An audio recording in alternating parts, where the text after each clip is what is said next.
What is good, YouTube, man? Today I'm back with you guys, with the nation, for another video. And today, man, we got some interesting news to talk about. But before I get into today's video, I have to give a big shout out to my boy Icy Nate. Because guess what? The man's always coming clutch with these thumbnails, man. So please, if you can, show some love to my boy at Icy_Nate on YouTube. Whatever you could do, man. Like, subscribe, whatever, man. Whatever. It all counts. It all helps. So please go check him out. But let's get right into today's topic. Now, there's a couple of them, right? There's a couple of them. And I'm gonna touch up on all of them in different little aspects. But the first one is that there's been some rumors, some swirling reports today, regarding our general manager Mike Mayock. Now, as you guys know, Mike Mayock came in with the Raiders, in 2019. I mean, came in, Gruden and him had this idea of doing things together, right? That started with them, and it could be ending with them, so let's talk about it, right? So like I said, the reports are coming out that Mike Mayock could be fired at the end of the season. Now, I want to talk about a couple of things when it comes to Mike Mayock, right? Because a lot of us may be saying, well, why Mike Mayock? We're heading into the playoffs. The team is looking good, why are we trying to take the blame out on him when we were supposed to give him a year after Gruden to see what he could really do? Let him actually take the reins on drafting, right? Now, here's my thing.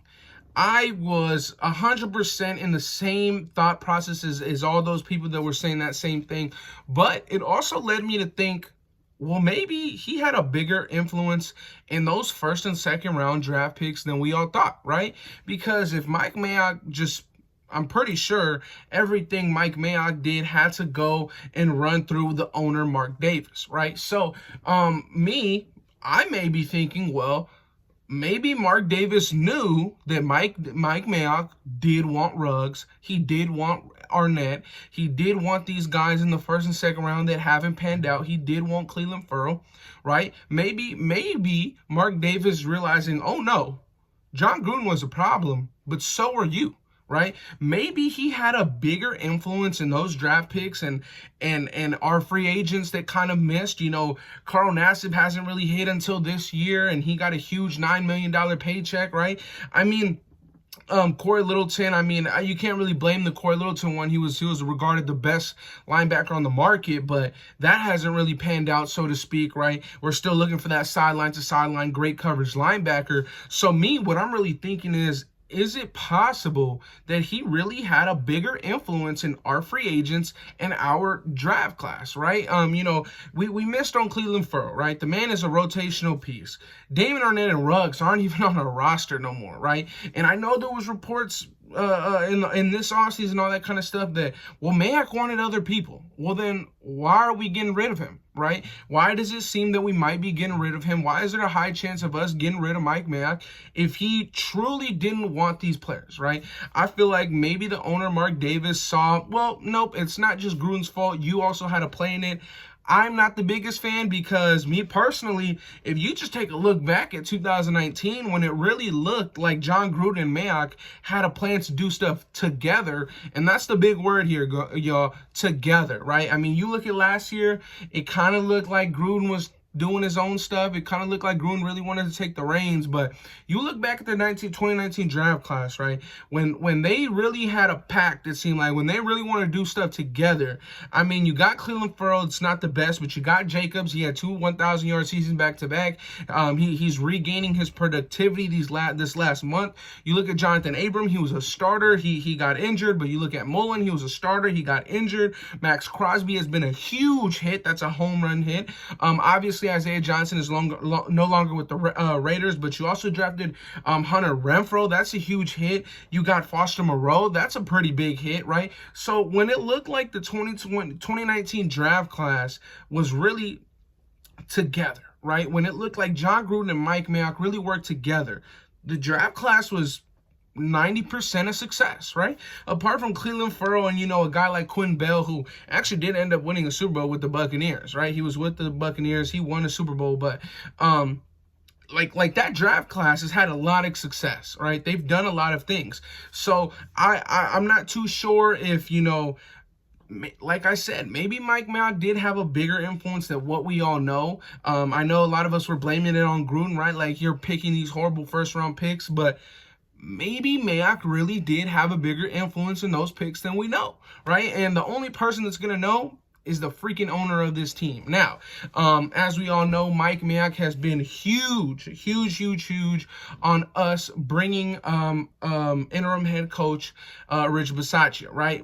He was pounding the table. Dude, these are his words. He was pounding the table when other vacant head coaching jobs were around the league. He was pounding the table for Rich Bisaccia for other teams. And it just so happened that some crazy scenarios and events happened and occurred here while he was with the Raiders.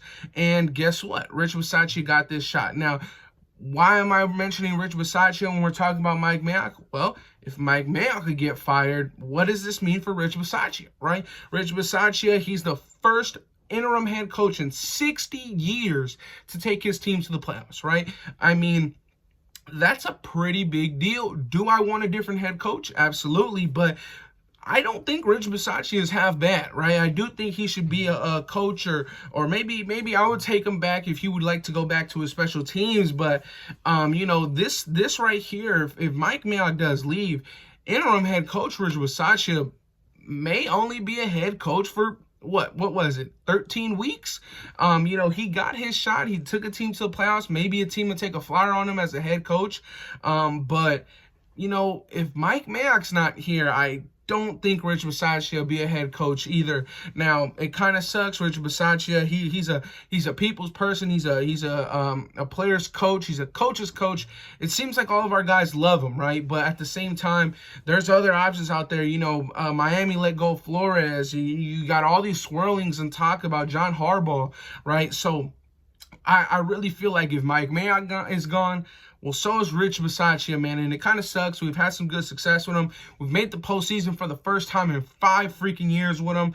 Obviously, it wasn't all him, but that's a pretty big accomplishment. Now, the other thing I want to talk about, I'm gonna move on from the Mike Mayock subject because it's not anything set in stone, but something that is set in stone is our linebacker Denzel Perryman freaking cements himself in the Raiders history books. And you guys may be saying, well, what the heck did he do? Well, guess what? I'm going to let you know, man. Like I said, man, Denzel Perryman, he's a guy we brought in from the Carolina Panthers this offseason. He had signed a 2-year, $4 million contract with the Carolina Panthers this offseason. He ended up being traded to us for a 6th-round pick. That's all we had to give up. We received Denzel Perryman and a 7th-round pick back, and the production we've got from him has been insane.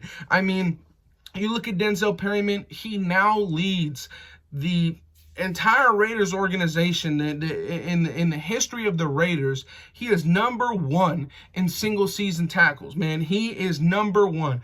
I mean, that's insane. That is insane. After he got traded from the Carolina Panthers to come here, we are only paying him $900K this season, y'all. We got ourselves a Pro Bowler at linebacker for $900,000 in cap.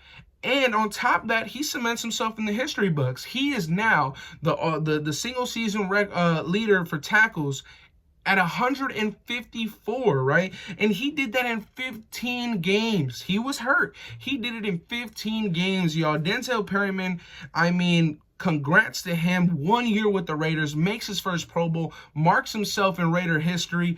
I mean, there's not much more you can ask for from this guy. He helps us make it to the playoffs, and he did overtake I believe his name was Greg Bikert. He held the record for many years. He was the all-time Raiders single season tackle leader. He had 146, but he did it in 16 games. Denzel Perryman had 154 in just 15.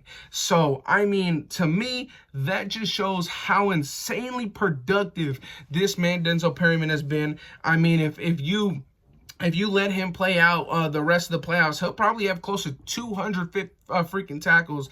Let's say we go the whole way, right? If we go the whole way, this man will probably have close to 200 tackles.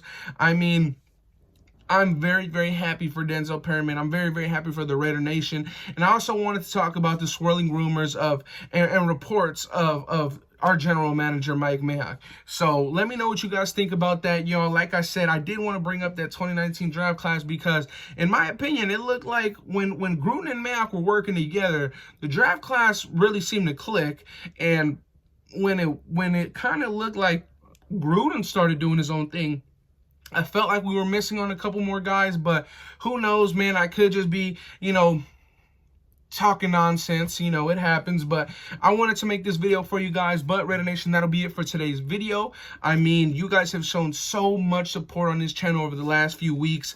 I mean, we are so close to 3,000 subscribers. We are less than 90 subscribers away. So please, if you can, hit that subscribe button, join the family. I mean, we try and drop Raider content every single day here. We do live shows. We do live shows when the Raiders are playing. We do pregame shows. We have guests on. It's an amazing time over here. It's a real family vibe. And if you want to join, hit that subscribe button. But Raider Nation, that'll be it for today's video. Like, comment, and subscribe if you're new.